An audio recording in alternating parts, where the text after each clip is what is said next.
Hello, everyone. This is Ruby D, the Goddess Entrepreneur, and this is Soul Therapy with Ruby and Terra. So, yeah, today we're not in the studio, but we're still going to go live. So, I'm waiting for Terra to receive her invite so we can get started with our conversation. But while I'm waiting for her, hey, there you go. Now I'm waiting for I was about to say, come on now so I can see your invite. But if you happen to catch this on the replay, be sure to comment your name and where you're watching in. So I'm just waiting for Tara to come on so we can get started. But thank you all for watching. Thank you all for tuning in to Soul Therapy. We will be live for approximately an hour, and then I will be going live again with Allison for Soul Sunday.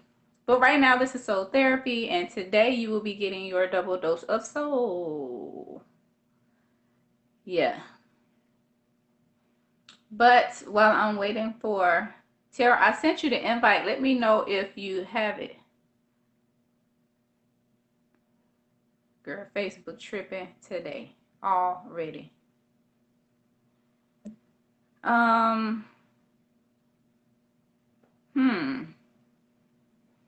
Hey everybody, thank you for tuning in. Give me just a moment. I'm trying to get Tara on. Girl, let me see what Facebook got going on. Okay, let me send you another invite. Is that working? Okay. There we go. Ah! Well, hello. Girl, a whole mess. Hey. Listen, it's gonna be, we're gonna do what we can do. Hi, baby. Right. So, hi everybody. I'm Ruby D, the Goddess Entrepreneur, author of the Goddess Ground book series. Y'all have watched Soul Therapy before, I hope. If you haven't, basically what Soul Therapy Radio is, of course, you see Tara and I are not in the studio today, which is completely fine. At all.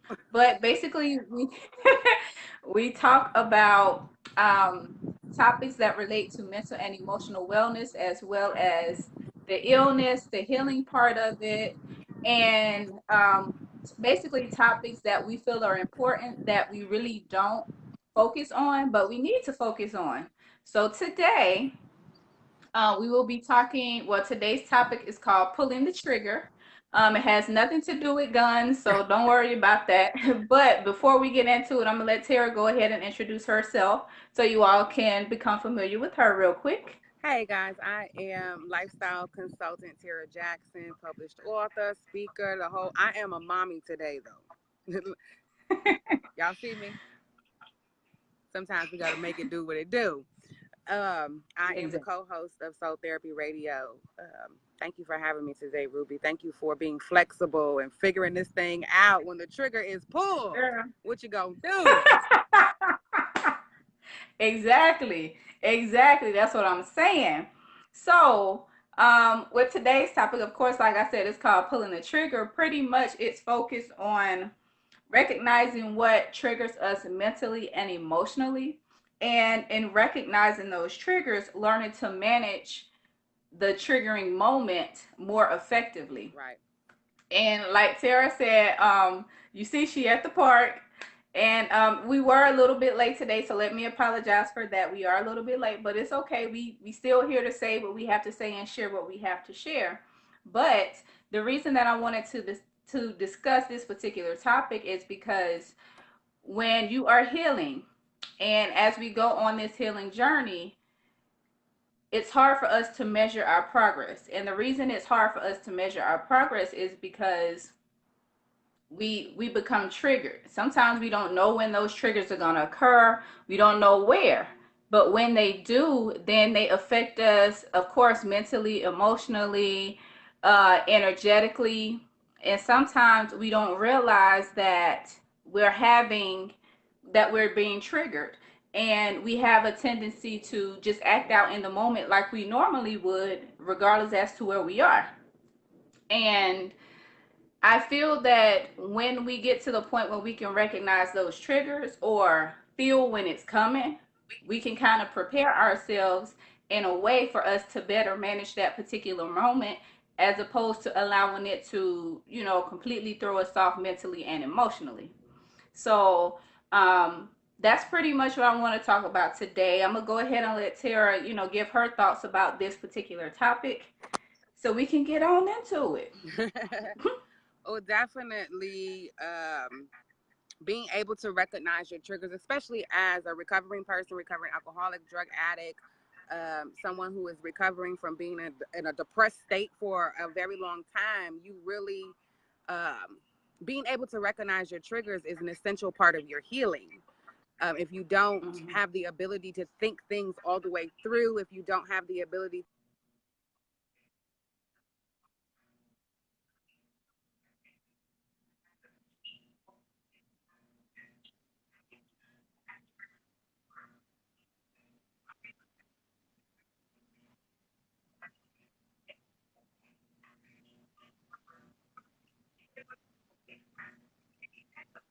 because you have not learned how to deal with the trigger. You have not learned how to deal with the thing that emotionally upsets you.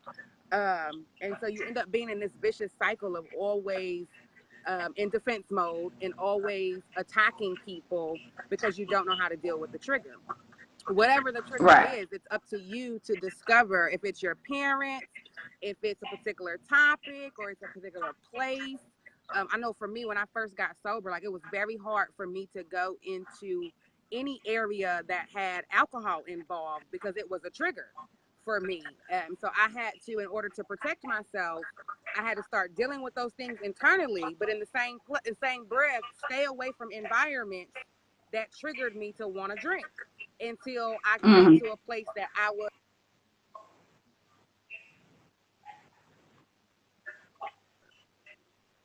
you know. So it's personal to that person.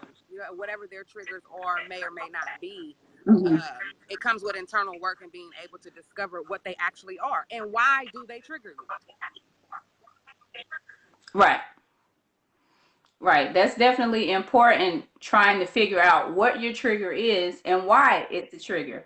Like, like Tara, for example, she said that when she was going through her recovery with alcohol addiction, she would just not go to places that served alcohol.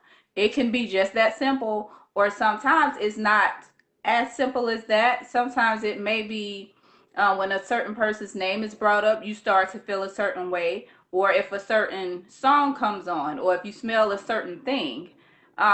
Any of those things can be a trigger, but like she said, it's completely up to you to be able to recognize what that trigger is, because even though two people may have experienced a very similar trauma, Mhm. their triggering can be completely different. Right, So whereas two people who, let's say, could have been molested as a child.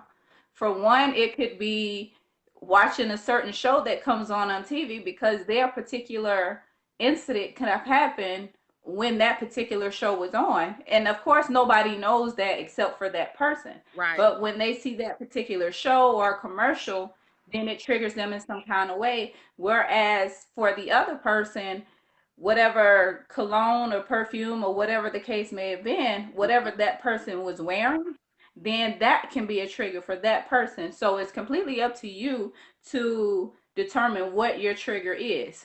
Now, she did also say another very important thing. You have to learn how to either stay out of those environments or either just try to stay away from it.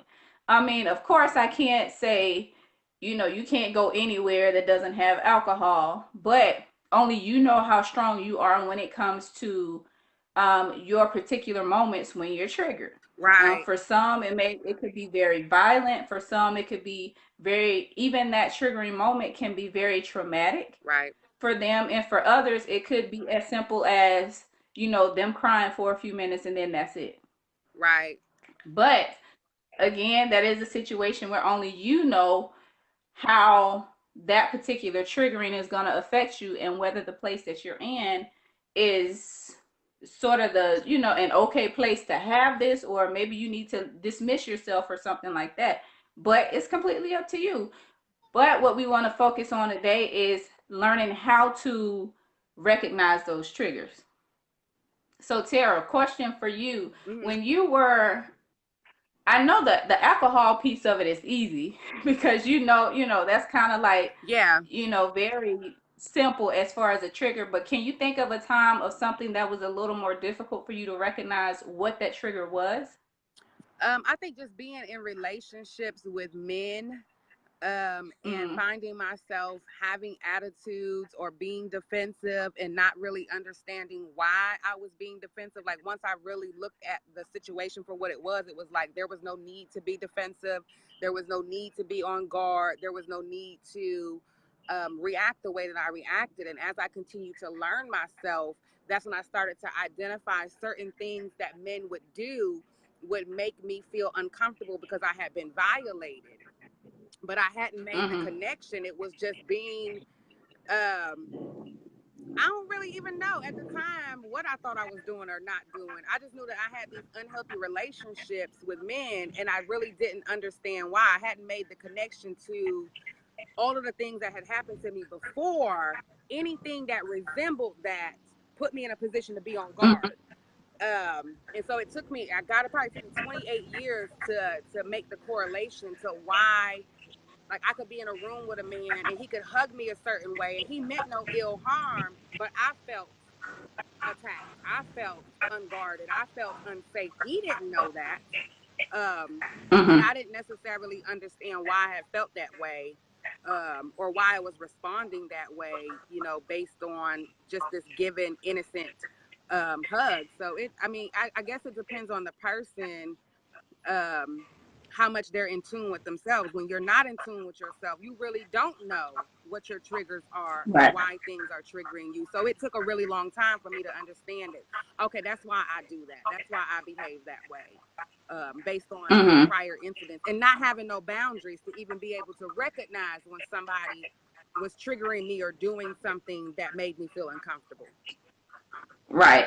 So when you got to that moment where you were like, wait a minute, and you definitely made the correlation, what was that like for you? It was an aha moment. It allowed me to see, Uh-huh.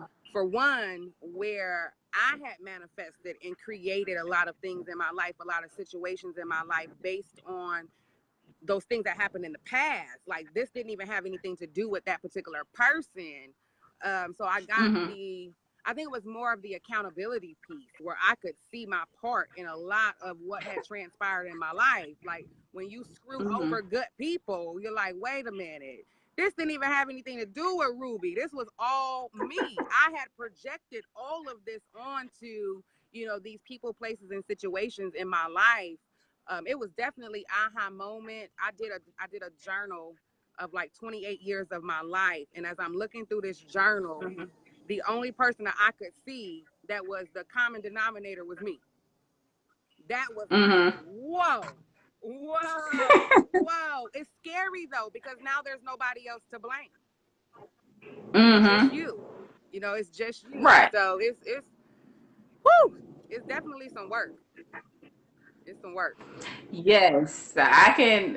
I've had a few of my own aha moments, but thank you everybody for tuning in to Soul Therapy Radio with Ruby and Terra. And today we are talking about triggers and recognizing triggers. And when we say triggers, we are referring to mental and emotional triggers that, of course, we discuss mental and emotional illness and unhealthiness and everything.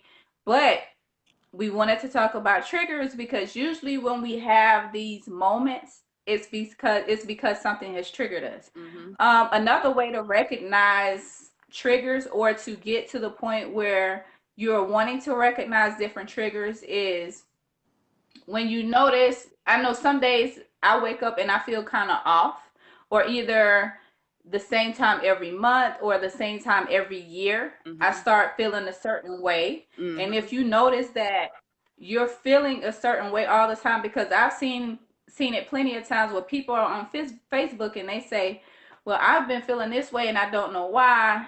And then all of a sudden they say, oh, I know what it is. It usually gets around the same time of year where you experience the trauma, or around the same time of year where you may have lost a loved one, Absolutely. or it's something, that transpired years ago, and you're now starting to feel how you felt when that particular thing took place. Right. So, that's definitely a very good way to start recognizing triggers. If like the holiday season is coming up, if around the holiday season you start to feel lonely or you start to feel a certain way because now you see couples are together more or you see families hanging out more and stuff like that, it's like now this is your time to prepare yourself mentally and emotionally. Start, trying to find activities that you can participate in. Do a little bit more of the, self-care activities. Just start trying to do things to keep your mind off of that particular event or activity, or even if you can't get your mind off of it, try and cope with it in a different way. Instead of, if you go into a drinking frenzy during this time of the year, let's try not to drink. Try something different. Like, instead of drinking alone, if you feel like you have to drink, go out and hang out with other people and still drink. It's not the exact same activity, but it's something just a little different that will help you better to cope with that particular trigger or those particular emotions and those thoughts. And as time progresses, then you can find that you change the pattern of that or how that particular trigger affects you. Instead of you feeling negatively about whatever happened, then you can start feeling better about it because you can see the progress that you made in your healing journey. And instead of focusing on the trauma, you can focus on the progress that you made as far as healing. That's what I was gonna Um, say, Rube. Sarah, I'm here. yeah, I was gonna say you can go ahead. I know I'm just talking, but I No, know my some my probably came to connection mind. had went out for a minute, so I didn't know if I was unstuck or not. I was No, you listening to good. you, and what I was thinking about is, like, I used to say every year around March or every year around August, which was my dad's birthday and his death, I would already project that I was going to feel upset and disappointed and hurt, and like clockwork. Every year, that's how I felt, versus actually dealing and grieving and processing his death. I was already Mm-hmm. ready to feel grief. I was already ready to feel hurt. So it's almost like you got to shift your perspective on what it is that you're already projecting. You know what I mean? I'm already setting myself Mm-hmm. up to feel a certain way at these times of the year, versus actually dealing with and processing the death. I'm just going to hold on to every August and March. I feel bad. No. And that's not to say that I don't get to grieve or you don't get to process the death of a loved one, but watch the words that you speak. I'm already projecting this ill feeling over myself and then wondering why every year I feel this way. On the last couple of Mm-hmm. years, because I've shifted my perspective on his death and I've dealt with his death, been through the process of grieving. Now, when his death, the time of the year comes around about his death, I noticed myself going through days where I haven't even thought about it. I've gone through a whole Mm-hmm. day and didn't even realize that it was the day that he died, because I've shifted my thoughts about his death, versus, like I said, always projecting and holding on to, I'm going to feel this way. No, I don't have to feel this way forever, unless Right. I choose to and want to. Then now when I remove that from myself, there comes another accountability piece. Now it's my Mm-hmm. responsibility to go through the grieving process as best I can. It's never going to be perfect. I'm always going to feel, some sort of sense of wanting that connection with my father in the physical realm. But I can also have, to me, Mm-hmm. I can also have acceptance at the same time. Like, it's okay for me to cry because I miss my father, but I don't have to be Right. in grief and in mourning for the rest of my life. Exactly.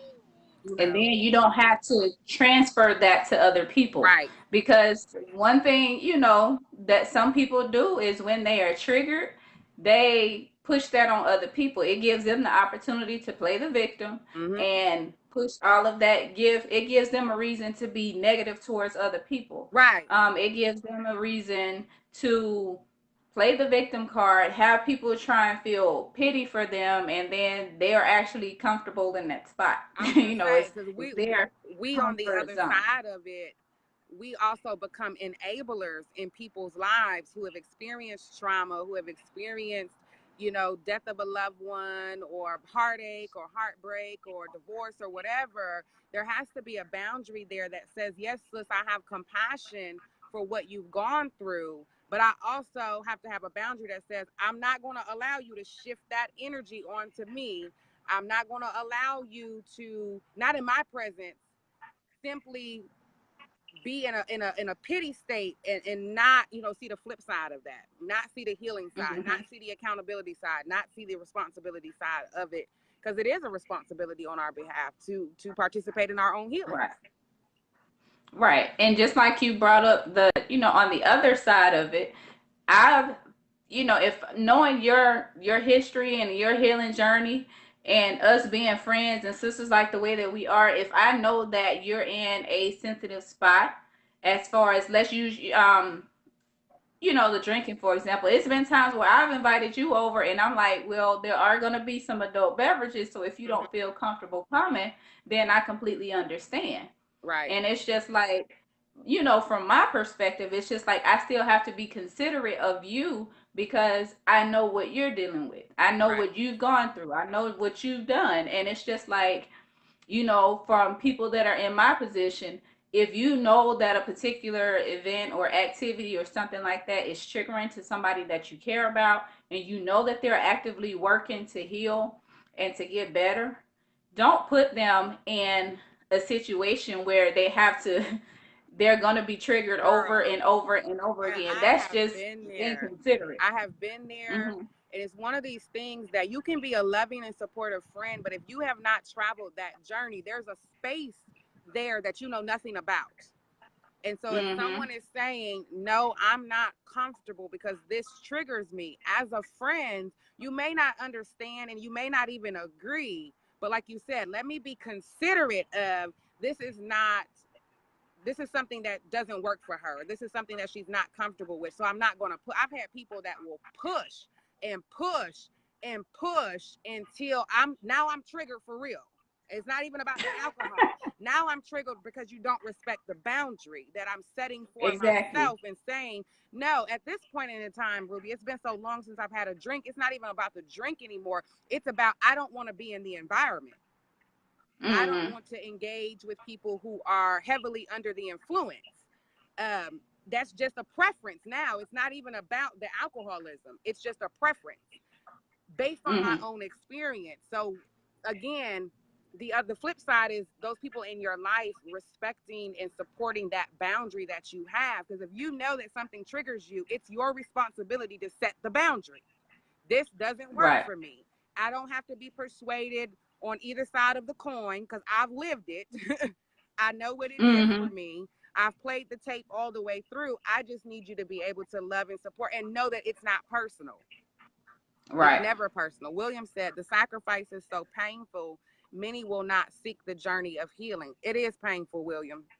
It is. It's not always painful, but there are pieces of it Right. that is painful, very painful. It's painful as we make it. Some of us make healing extra difficult for ourselves, and we don't even realize that we're doing it. Right.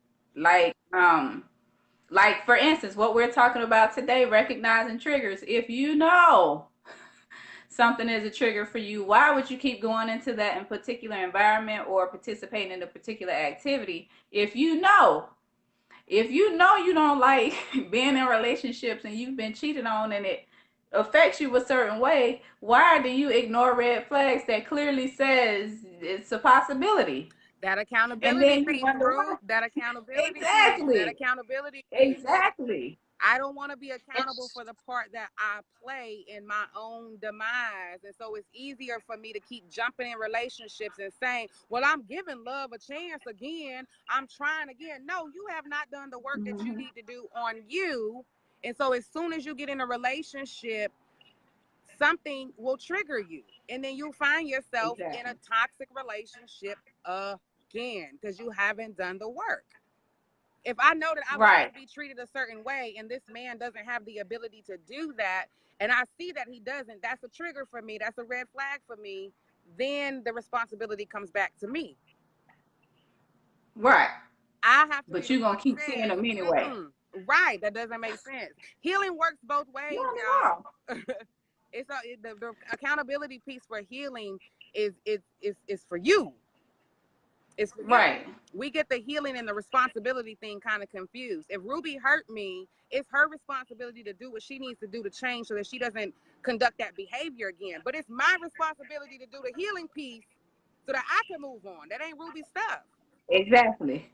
That part. Are y'all hearing us? Are y'all listening to understand us? Not listening to respond. Right, right, But right. thank you everybody for tuning in to Soul Therapy Radio with Ruby and Terra. We are discussing triggers and recognizing the triggers and dealing with triggers on both sides, whether you the one being triggered or I'm aware of what your triggers are. We need to talk about it all. But um now I'm really not one to be all into the news and into media and stuff like that. So pretty much what I get is just from scrolling through Facebook or Instagram or something like that.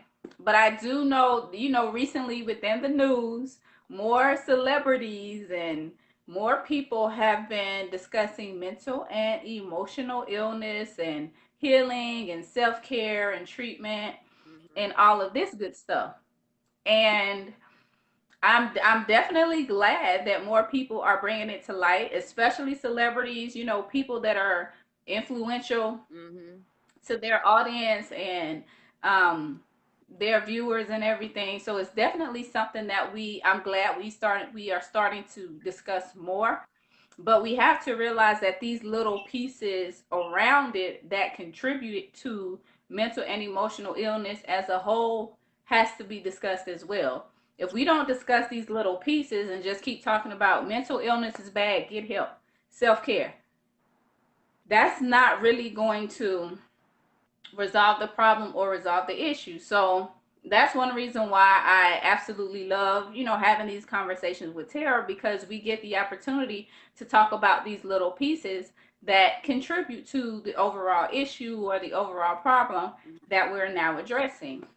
Um, and just for example, like I know on the last show we talked about the thing with Serena Williams, and pretty much I'm glad she did what she did. She stood her ground and stood up for herself. But of course, in that particular incident, she was triggered. Right, right, right. And her being triggered, I'm not saying she reacted right or wrong or anything like that, but it's still a trigger nonetheless. And she had to react to that. But I think it was said that maybe she had been dealing with something, or it's always been an issue throughout the years of her tennis career. But at that particular point in time, she just decided to say something. Right. And that's how it is. A lot of times with the trigger, sometimes we recognize them and we just choose to ignore them. Again, accountability. If you know it's a trigger, then you have to hold yourself accountable to recognize what's going on. And at that particular moment, once it happens again, decide to go left or right. Do I allow this trigger to continue to affect me in the way that it always has in the past? Or do I decide to do something different about this trigger? Do I decide to react differently? Do I decide to change my thoughts? And pretty much you're always going to have this type of conversation with yourself until you get to the point where you are comfortable with recognizing your triggers and choosing to react more positively as opposed to negatively. Tara, what do you think about that part of it, or do you have anything to Uh, input on that? I would say just celebrity news in general. The Serena Williams thing. We just had Cat Williams and Kevin Hart Oh and yeah. Tiffany Haddish, and Kevin Hart brought up Cat Williams' drug issues. Um, I think that especially in what goes back to what William was talking about, the sacrifice can be so painful. So when you're even somebody who is not in the celebrity spotlight and having to confront or address people who are displaying behavior that triggers you, you got to look, there's the pros and cons to that, especially for someone like Serena or a Kevin or a Kat, or even someone on their corporate 9-to-5 job who has a boss who is displaying behavior that's triggering. I think what happens for us and why we choose to be silent is we look at, if I say something, what sacrifice am I going to make? Am I going to lose my career? Am I going to lose my position? Am I going to be able to feed my family if it's someone who's on the job, no matter what the job level is, no matter how much you're getting paid, whether it's McDonald's or, this worldwide tour, you start weighing your worth. You start Mm-hmm. negotiating your worth. Is it worth me saying something? And a lot of times what happens is people say to themselves, what I could possibly lose is not worth my own voice, my own value, Mm-hmm. my own worth. I'm going to minimize what this means to me in order to keep what it is that I have. It's unfortunate, but I think that people in general do that. And we end up suffocating and suffocating and suffocating for the sake of, I have this phenomenal career, I don't want to lose it. And then what happens is you see a Serena Williams go off in public because I've been holding that in and I've been suppressing and suppressing and suppressing. And now I'm in a space where I can't suppress no more. And it don't matter where I'm at, because I'm not even thinking Mm-hmm. about where I'm at in the moment. I done lost all sight. It's tunnel vision. That's all she saw was him. She didn't see Mm-hmm. cameras anymore. I'm tired of having your foot on my neck, and your foot Right. resembles every other foot that's been on my neck. And now that's when you see the explode, the outburst, and then people will address the behavior versus Mm-hmm. addressing what actually transpired. Was a woman was tired of being oppressed. A woman was Right. tired of her voice being suffocated. She was tired of that foot on her neck. She was really tired of her damn self, if we being honest. I'm tired of not being able to use my voice. I'm tired of being sacrificed for Right. the well-being of my career. And I'm going to put it all on the line, because if you notice, after the fact, with Kevin Hart, Cat Williams, even Serena, they began to retract their statements. They begin to become submissive and docile, because now I'm getting ready to sacrifice everything Mm-hmm. because I chose to say something. That's a hard position to be in. It's a hard position It to be in. is. Let me see. William says, wait, Crystal said she learned to recognize her triggers. Excellent. I'm happy for you, because that's the part that a lot of people are still working on. William says, we are all mentally oppressed by many things if you are black. Unemotional is the latest mental illness being displayed by mostly all rap music.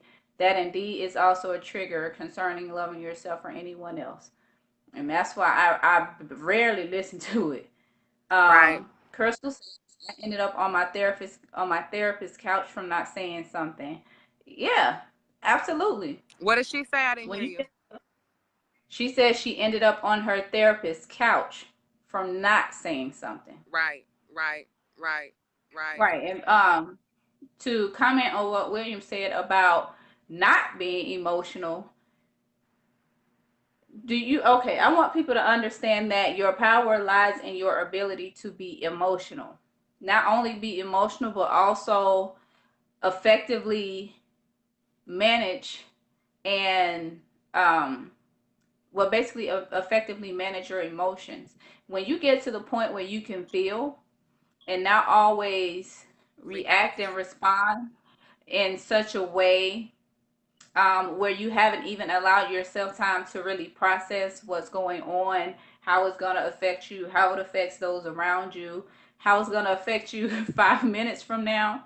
You don't know how to effectively manage your feelings and emotions. And some people feel like, well, instead of me having to deal with them, then I just pretend like they're not there. Right. I'd rather just not give any, you know, zero given, and just, just live life as if I'm not supposed to be emotional. Like I haven't been that way since the day I was born. Like I just have that ability for absolutely no reason.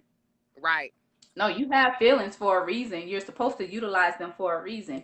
you have feelings to speak up for yourself, to protect yourself, Mm-hmm. to, set those boundaries and those standards. And when you don't do that, When you haven't how been do you taught that. expect anybody?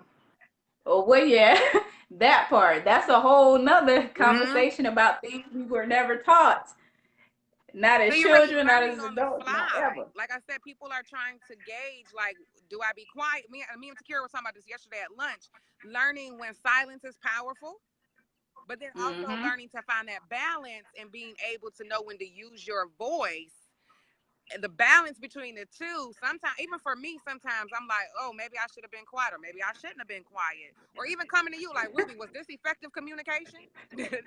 Did I say what I was? Because I didn't learn it. So I'm learning it on the fly from one situation to the next and learning to gauge like Mm-hmm. what's worth the battle and what's not worth the battle. Yeah, you triggered Right. something in me, but I have to decide within myself, is it is this worthy? Are you even worthy of this conversation?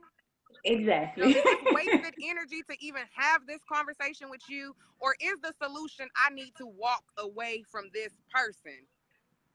That Right. girl, listen. Mm, Right. life. And that's why I posted that status this morning. Because I had a situation where, of course, I was in the same. Do I say something? Do I not say something? And then it dawned on me, even though I'm not saying anything, I still have my actions to speak for Yes. me. So I Yes. don't necessarily have to verbally say anything. I Mm-hmm. just let my actions speak for me. And the person is still going to get the point. Right. But I've saved my breath. I've saved my energy. I've saved that, focus shifting over here and keeping it on myself. So, you can definitely utilize that practice as well. If you don't know what to say, just be like, you know what? Maybe I shouldn't say something, but let me change my actions. Right. Because sometimes, actions speak louder than words.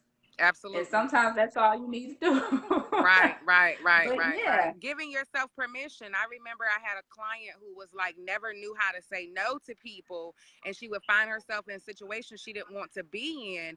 And it was so simple that most people kind of miss it. You have a right to reserve time to decide what you want to do with people. Oh, you don't have to Right. say yes or no immediately. You know what? Give me 24 hours. Let me pray about it. Let me think on it. Let me meditate, and I'll come back to you. Giving yourself that space and not being in a box, because sometimes being asked to do stuff for people can be a trigger for not knowing how to say Yes. no. I don't know how. I don't want, Exactly. because I want you to like me. I want to feel like I'm good enough. I want to feel like I'm supporting you and all of that jazz. And then here you in a situation helping people that it's not that you don't want to help them. You may just aren't able to help them. And now you in a Right. box because you didn't give yourself permission to say, give me a sec on that. Let me think about that for a minute.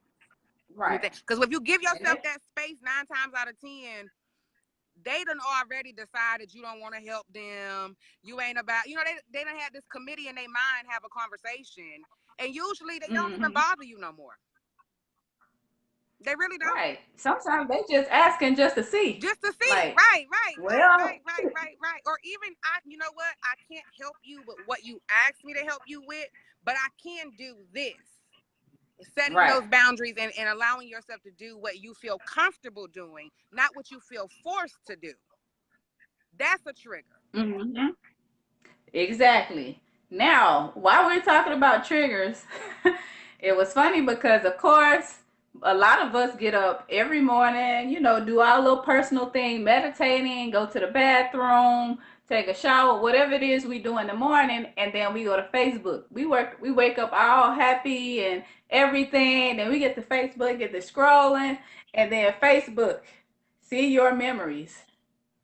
And then don't go back. I tell people sometimes don't look at the memories because you gonna trigger some stuff. Right. And even sometimes with looking at mine, I'd be like, "What? Who was I talking to? Who was I Girl, what talking was to? I I don't even thinking? remember." Thank God for progress, baby. Listen, I be deleting them And sometimes then, too, because I'm like, I don't want nobody to see this crazy mess. and sometimes it just triggers us in so many different ways. And of course, we have some negative triggers there because I lost my cousin to cancer maybe 3, 4 years now. And sometimes just seeing that, especially around her birthday or Mm-hmm. around the time of her death or her funeral, then it's just like, of course we think It about evokes it, a and feeling. exactly. But sometimes, it's good just to remember, because, at that time, a lot of other people may have posted some pictures of happy times and stuff like that. But then at the same time, those memories can also trigger some, or bring back that one status where you just flipped out that day, or you just put all your business online, and then you read it and you're just like, now you're back, In that you're space. thrown back to that particular, right, that moment, and in that space and time. And it's just like, now your whole day is ruined, now your whole thought process is somewhere else, and now your energy has completely shifted from where it was to where it is now. Right. Even, with the news, the news always triggering stuff, triggering emotional responses and stuff like that. We have to be careful Headlines, about how much stories. news we take in. Right. And it's just like, we have to, this is another reason why it's important for us to start recognizing triggers. If you know you feel sensitive about a certain thing, don't go read up on that thing. Don't go and research this particular thing, because it's just going to trigger you. Right. And every day you don't need to look at those Facebook memories. Now I will admit, sometimes in those Facebook memories they be having, some bomb pictures that I done deleted out my phone that I posted. I'm like, oh, I was cute that day. Let me say Right. this picture. I will say that. Or either, I posted a status where I was like, oh, I was saying some real stuff then. Let me take this and repost it real quick Right. because Right. it's still Right. relevant. So, you have to That's kind how of weigh it dating out. goes. You know what, I learned to just reflect. I learned to be Mm-hmm. grateful for the progress. And a lot of times I laugh now and go, what the hell was I really thinking? But I don't linger there. Even when I see headlines that I know potentially have the ability to piss me off or make me upset or frustrate me in any way, shape, or form, I don't spend time there. And anyone who Mm-hmm. consistently is always posting that type of stuff, I unfollow or I delete. And it's not because I'm trying to avoid the reality of the world. It's just I don't have the energy to spend my time there. It keeps you in a Mm-hmm. very depressed state. It keeps you in a very high strung state. I got babies to take care of. I Mm-hmm. can't be in that space. And I used to be that person that researched all of the police brutality stuff. Anytime something transpired, I was all over the story from start to finish. And I realized how emotionally out of control and out of balance. And a Right. part of that is strategic on their behalf and keeping you in a certain It is. space. I don't watch TV. Not because there's not anything interesting on, but because I know how it affects my mental and my emotional. So I don't You know how engage it there. triggers you. It affects you. Whether you think so or not, it affects you. And it determines a lot of choices that you make in life. Mm-hmm. Definitely. But thank you everybody for tuning in to Soul Therapy Radio with Ruby and Terra. We do have a few comments. William says, "All you truly own are your memories. Truth is war and sacrifice." Hey Lakeisha. Hello Robert. Hey Cynthia.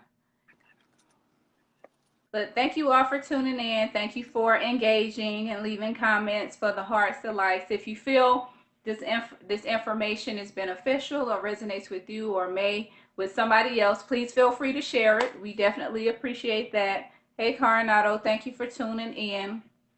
But we are discussing recognizing triggers. And when we say triggers, emotional triggers, mental triggers, and um, how to effectively deal with it. Of course, when you get to the point, the importance of recognizing the triggers is so you're able to learn to better manage your feelings and your emotions to the point where you begin to recognize progress in on your healing journey. Because if you've been working and working and working and working and working, doing all this self-care stuff and all of this, but then you find that you still react the exact same way to the exact same triggers, then to in your mind, you're gonna think you're not making progress. You're gonna feel like this whole healing thing is not working for you and it's not helping you, and then you're not encouraged to keep moving forward in it Right. because you feel like you're not doing anything, you're not making progress, and you feel like you're wasting time. But you have to understand that with healing and being on this particular journey, honestly, no, there isn't like a surefire way to measure your progress. But the only way that you can know that you're making progress is to take time out with yourself and learn how to really get in touch with yourself, your feelings, your emotions, why things trigger you, understanding why they trigger you. Because if you can understand why these things trigger you, then you can figure out the best course of action or activity to take or do in order to help manage it Right. so it doesn't affect you the same way. Like, for instance, if like what Tara mentioned earlier with her particular trigger as far as the drinking, she stopped going. Now she's to the point where she can, if she chooses to be in an environment that serves, alcoholic beverages, she's okay with being there because it doesn't trigger her the same way, Right. because she's reached a particular point in her journey where it's absolutely okay for her, and she understands that she can make the choice to either be there or not be there, Right. and in either case she's okay with it. And you create and you Thank you, William, we appreciate you, thank you. definitely and you learn But you learn your triggers. Look, I'm my phone about to die and everything. wait a minute, I think your finger covering up your mic or something, because we can't. Yeah. Is that good? Yes. I was gonna say, my phone about to die. I'm on a whole nother level today. Sorry, y'all. Oh yeah. At the park on the phone, Malik all in the dirt. We just letting them play in the dirt. Just letting them play in the dirt. He's straight. He But look grounded. He totally grounded today.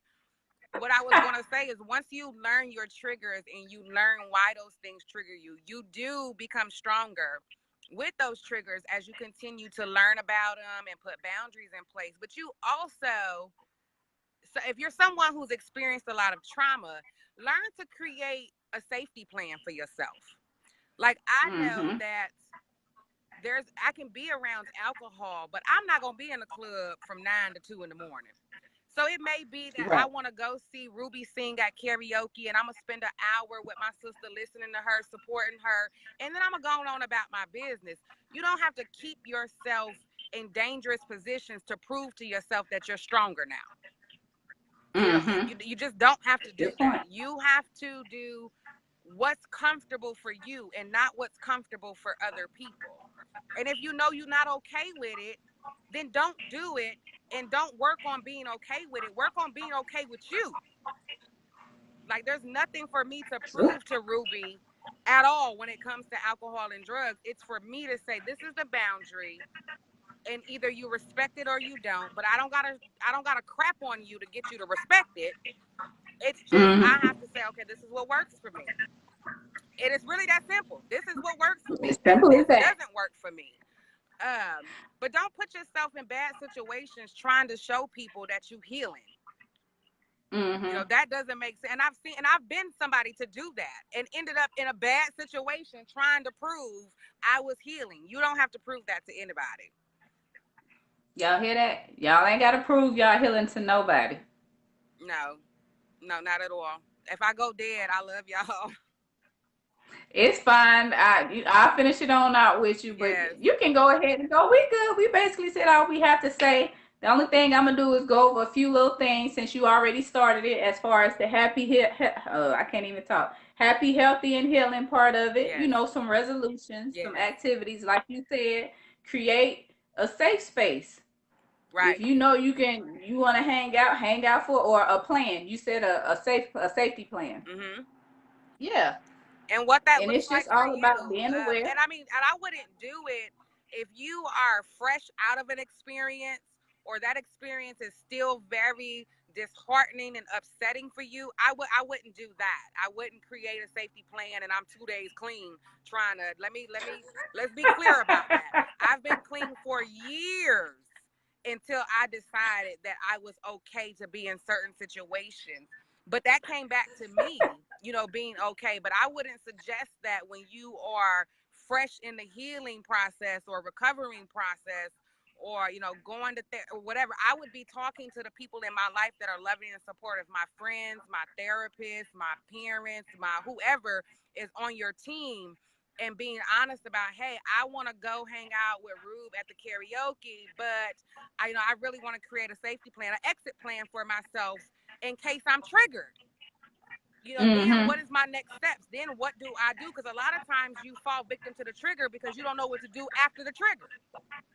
Right. I Oh, heard that. So, yes, sis, thank you very much for all you've imparted on us today. yes. But go ground with your baby, because Look, like you said, girl, he's I'm fully not even gonna grounded. show y'all. The little the parks now that have the mulch that's, I think it's tire tracks is what I think it really is. We out here, baby. Mm-hmm. Malik is all the way, baby.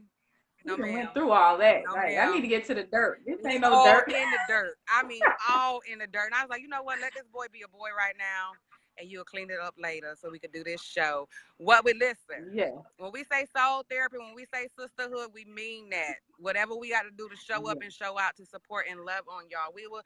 When is our? You close out the show. Thank you. I appreciate you. Yes. We will Go talk later. sleep. Bye bye. But thank you, everybody, Sarah. And yeah, I'm gonna go ahead and finish up here. But before we go, I wanted to talk about a few different ways of the healing process. Real talk, that was elevating awareness. Thank you. We try our best. We try. But happy, healthy, and healing is pretty much the part of soul therapy where we give you ideas as far as activities, different types of therapies that you can try to help with your healing process and whatnot. So, Tara already shared one with us. Create a safety plan, create an exit plan. If you have been triggered and you're stuck in the middle of that situation, then determine a way to exit either stage left or stage right, but in a manner in which you are effectively managing your feelings and your emotions as a result of being triggered. Another one, which we did kind of mention earlier, is to avoid specific people, places, ideologies. Just, instead of immersing yourself in a situation where you know you're going to be triggered, stay away from it. Instead of hanging around people that you know are going to trigger certain things within you, don't hang around those people. Find you some new people to hang around, or just hang out with yourself. It's that simple.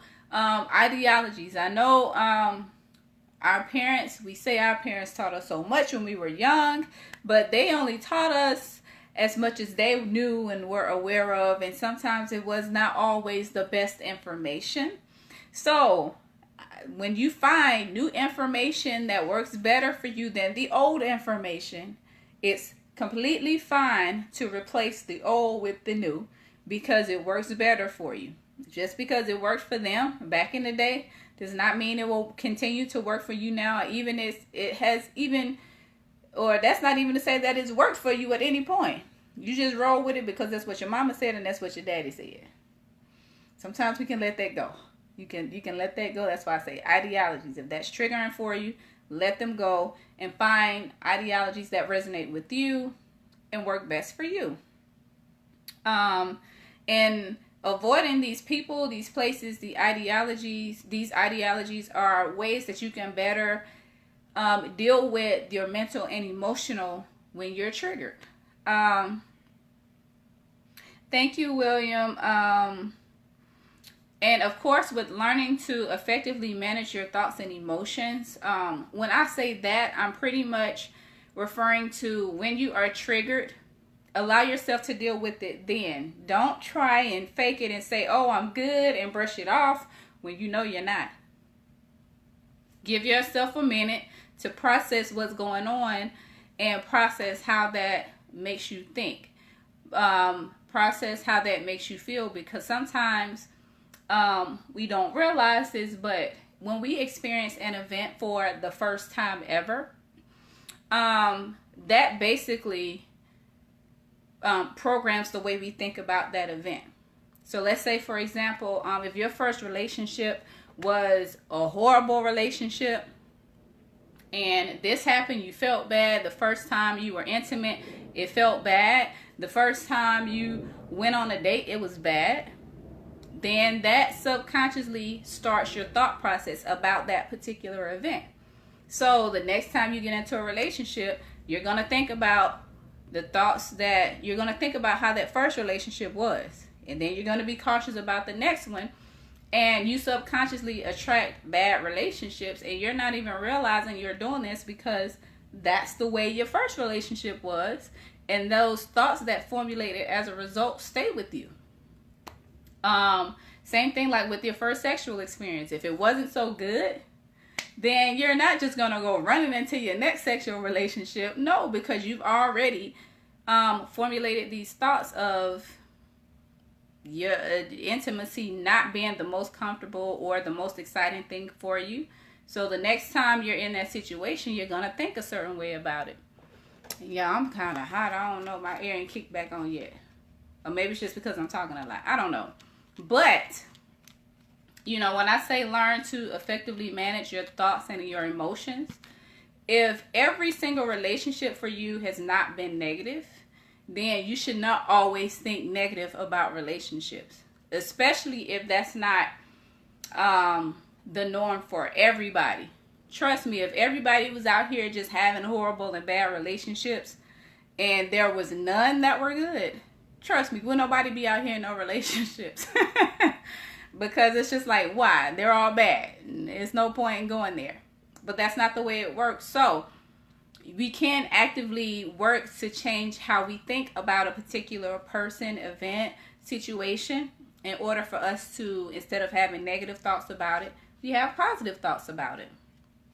Now, with Soul Therapy Radio, our newest project that we have been working on, and y'all, I'm not going to be too much longer. I'm not. Because I actually have to go live again with Allison in a little bit for Soul Sunday. But the next project that we're working on with Soul Therapy Radio is called Small Businesses for Healing. And pretty much what that is with healing, we all know that healing is not cookie cutter. It doesn't look the same for everybody. And I personally do a lot of different types of therapies.